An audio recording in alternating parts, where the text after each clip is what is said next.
Hopefully someone doesn't crash into it. I think we're all right. Probably not. So, my name's Jeff. I'm Ajit. Ajit? Yes.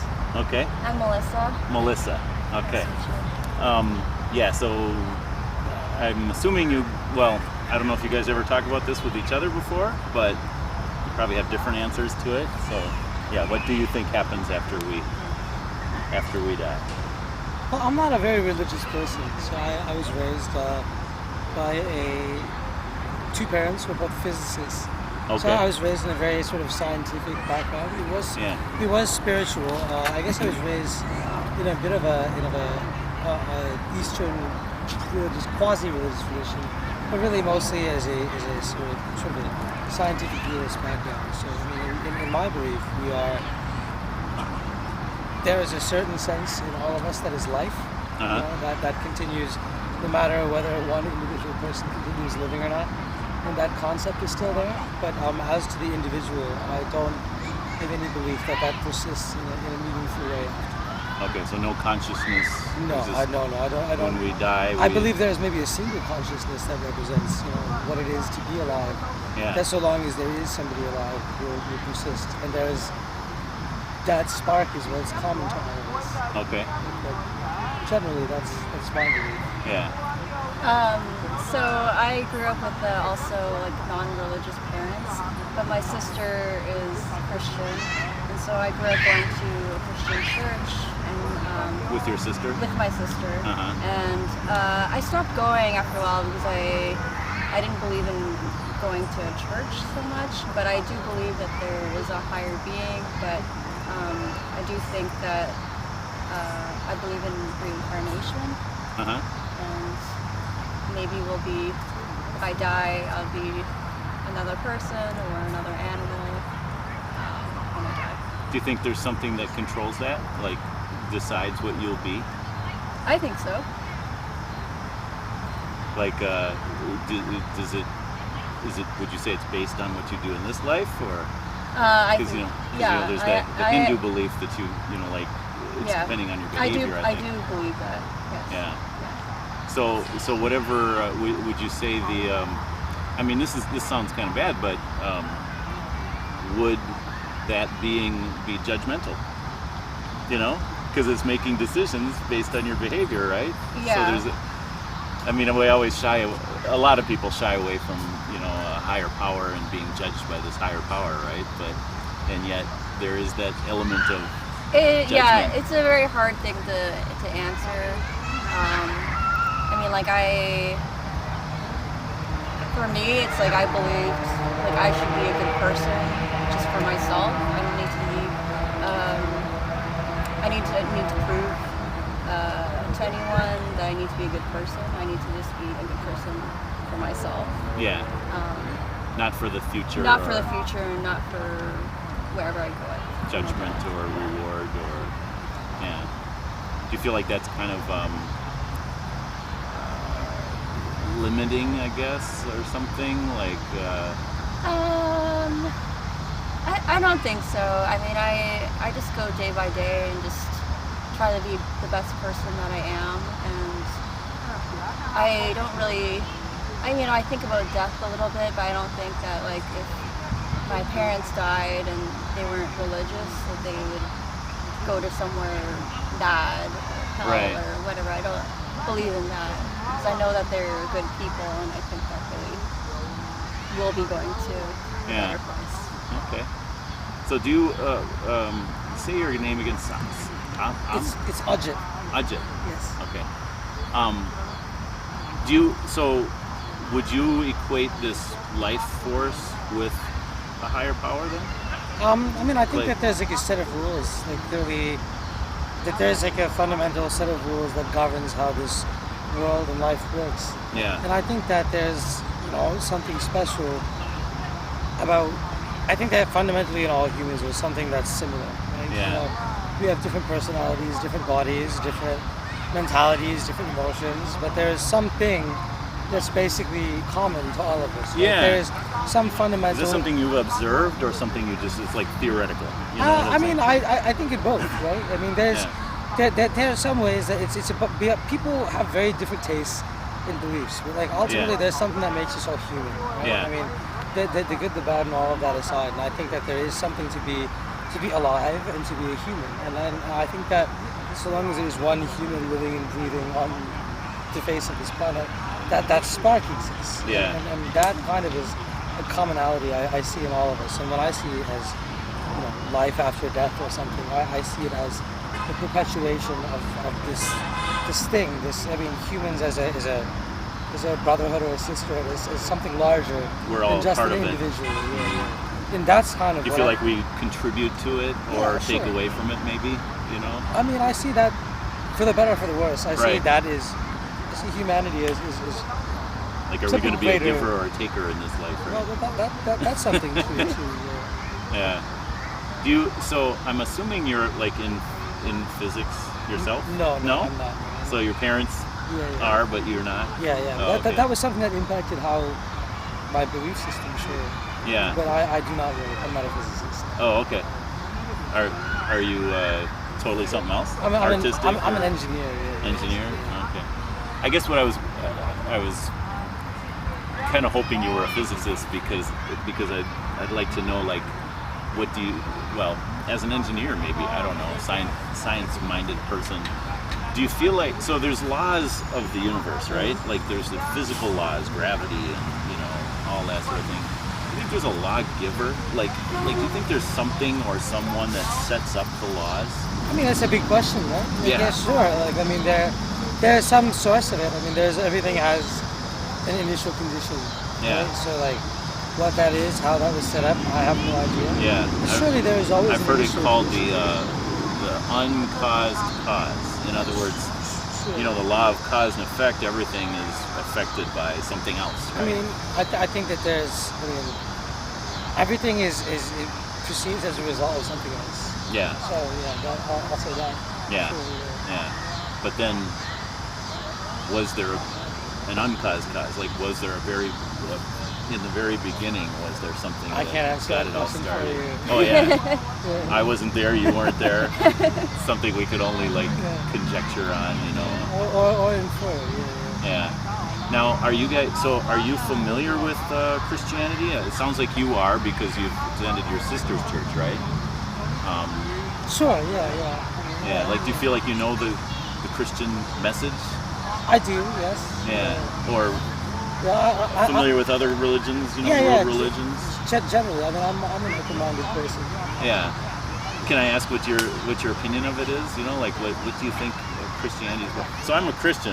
So I go to a Christian church. Yeah. So just to let you know ahead of time, I think what I favor. I think a lot of my mother always told me this is a belief that I hold too, is that a lot of religions are for better or for worse different ways of trying to find meaning and to find purpose, to find placement, to sort of give a structure and a framework into living in basically a good society among people. Yeah. That there are different paths and different philosophies to take you there, but that's what all religions ultimately are trying to do. And there are people who take things to the extreme, but the common man who represents most of religious believers, I think, are after the same thing. Yeah. And so, And that sounds like that would be one of those things that you say, like, we all share this thing called life, including religion. There's a commonality between the different. Sure, and I mean, like, people beliefs. take that in lots of different directions.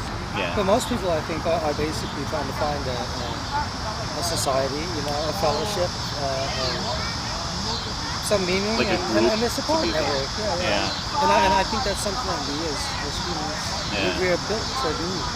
Yeah. I mean, one thing I did really like about church when I was there is that I built this community there, and everyone was just so welcoming, and I made so many good friends there. And that's what I really liked about it. But I think for me, I just kind of had like a lack of faith. I wasn't sure about Christianity, and I don't really go to church anymore. But I do believe in a higher being. But I don't. So it wasn't, a lot of times it's the people that turns people off from church, and they like the beliefs, but they don't like the people. Sounds like for you it was maybe the other way around. Yeah, it was. I met so many great people there. Yeah. but the beliefs were, it was just like, maybe did you not understand them, or you just, there's certain things that they taught that you just didn't?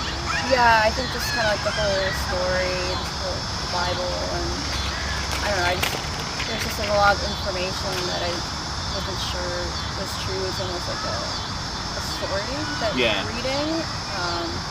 And so...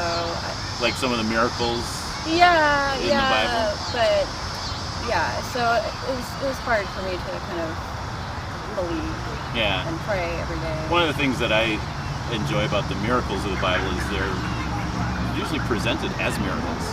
So, like, the people respond, like the parting of the Red Sea, it's like, whoa, like, that doesn't usually happen, and you're right, and it is hard to believe, and, so, or Jesus walking on the water, I mean, it's, for what it is, it's called a miracle, so if he walked through the water and was sinking, and, it wouldn't have the same impact. So it was hard to believe back then, and it's hard to believe now, especially, we have to take people's word for it, we have to, we have to say, well, there's historical evidence that this happened, but I didn't see it myself, so, So, one of the things I'd like to get you to think about, I like what you're saying about, the idea that we all share this thing called life. The Bible actually says, like from the very beginning, Adam and Eve, you're familiar with that story, and like there's this forbidden fruit, and God gives them a rule, one rule, just follow this one rule. You can eat from all these trees in the garden, but just don't eat from the one, right? And they do, and then the Bible says their eyes were open and they knew good from evil. And from that point on, everybody has this God-given conscience. So, like when you're saying like religion is like trying to find meaning, part of the meaning is like, how can we justify our existence when we know the good things we should do and we don't do them all too often, or we know the bad things we shouldn't be doing and we do them, all too often.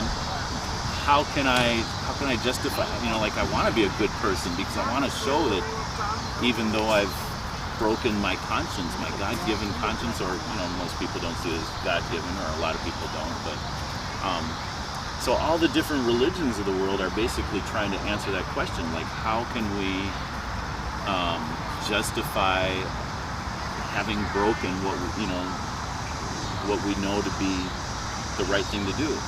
And so some religions are more ritualistic, like you have to follow, like jump through these religious hoops, and others are more, I guess you'd say, like love your fellow man, like more social oriented.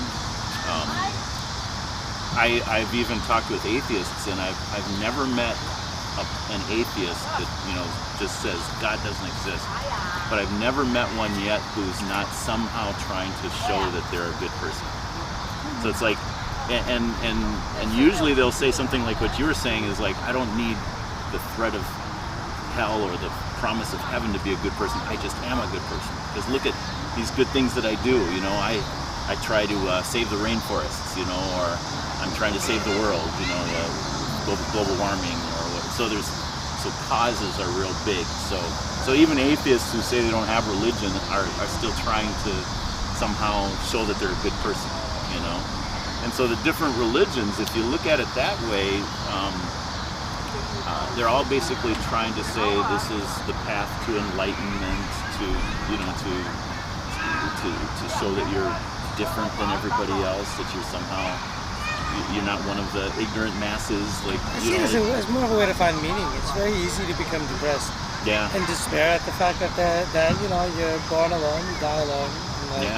And you are here for some sense of time, and it's easy to feel that there is no meaning to it. I think that part of the whole point of life is just to find meaning in living, right? And to find some meaning to the fact that you are here. Yeah. And you are. Do you feel like you have meaning?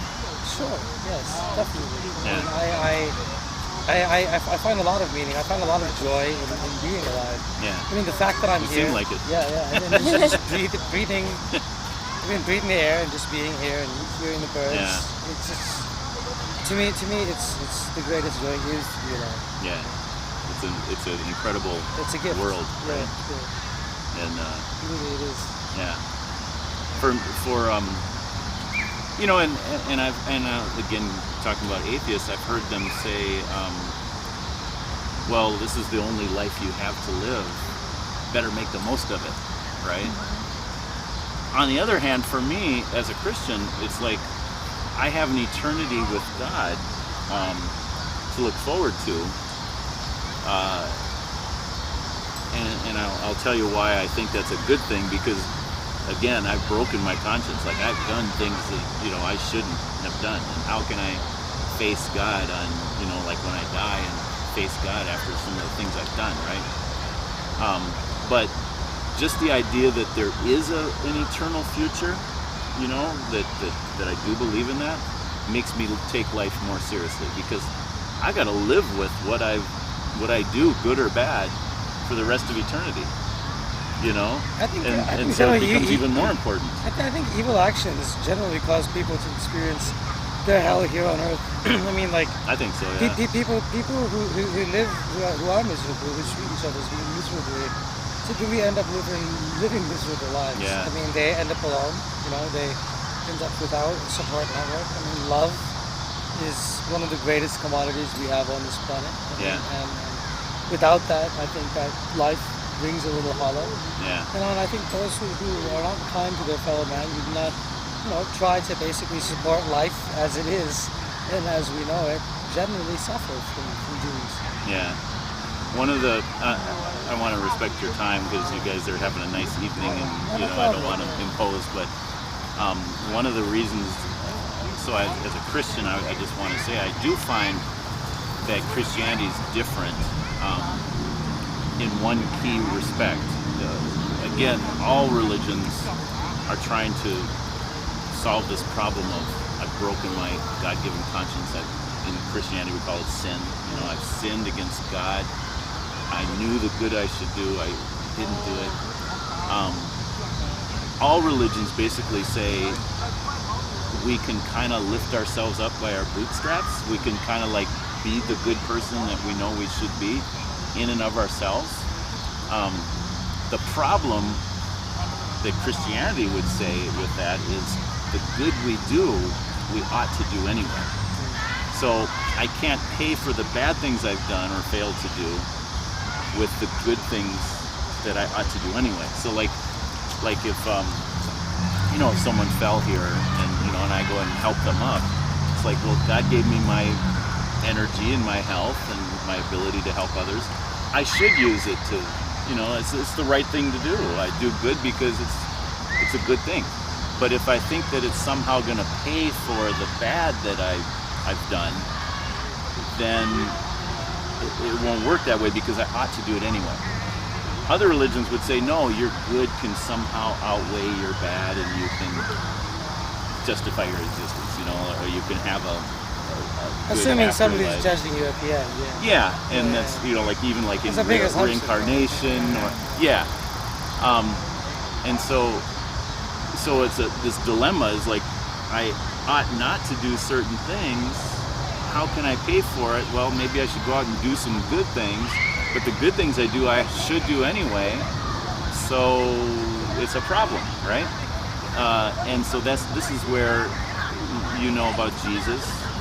Jesus died on the cross. The whole idea that God said we can't save ourselves. We need a Savior. So God takes human form, and even though, you know, like, He takes the punishment for my sins. So God loves people. He loves you and I, but He also loves justice. There must be a punishment. You know, justice. I'm pretty sure you believe in justice, right? Like the punishment must fit the crime, right? That whole idea. Like if someone was in court and they had killed someone and the judge gives them $100 fine, that wouldn't be justice. You know, it's like their life is worth, I think, a little more than $100. See what I'm saying? So retributive concept Yeah. of justice. Yeah. So in Christianity, it says that when we sin primarily against our Creator. He gave us this sense of right and wrong, and we're just like defying Him, and we're lying, and we're stealing, and if we've ever done it at all in our lives, we shouldn't have done it, and we knew better, because we have a conscience. And so it's like, how can I make up for that? I can't, because I ought to do good anyway. And so I'm not saying you have to agree with it. I'm just saying, but I'm not preoccupied with making up for it. I mean, a lot of people do a lot of bad things. Yeah, I mean, it's like, yeah. So if God is holy and perfect, and if we're going to treat God like He's God of our life, and not just like some, like, I guess, a genie, like, you rub the bottle and you get what you want. We can both agree that's ridiculous. Yeah. Oh yeah. Yeah. And some people have an idea that God is like Santa Claus. No. I'll only talk to God when I need something. I don't think either of us have that. So yeah, there's a lot of weird conceptions of God out there. Like some people think God's like a traffic cop, and all He's doing is just like He's got this book and He's keeping track, and Definitely don't think that. No. Yeah. The thing, like, I actually kind of do in a way. And it's not like the human conception of a traffic cop is, man, he's got to work really hard to keep track of everything, right? Because he's limited. But if God is the God of this universe, He would look at me and instantly know every good and bad thing I've ever done without any kind of effort at all. So in a sense, yeah, God has that aspect where He knows, as a traffic cop, He would know all the bad things I've done. And then His moral compass is the same as yours. Huh? And assuming that His moral compass is the same as yours. Yeah. Well, yeah. I mean, so as a Christian, I would believe God is the one who sets the moral compass. Yeah. See, I feel generally that the human moral compass is something that is born out of our own brains. Or at least in my opinion. Or it's... yeah, because the moral compass varies actually widely across different groups of humans and in different places, in different cultures, in different societies. What it means to be a good person, what it means to be like a good member of society actually is a dramatically variable concept around the world, and across cultures and across age groups. I mean, things that people have done in the name of correct morality are some things that we would consider good and some things that we would consider reprehensible in our society. Yeah.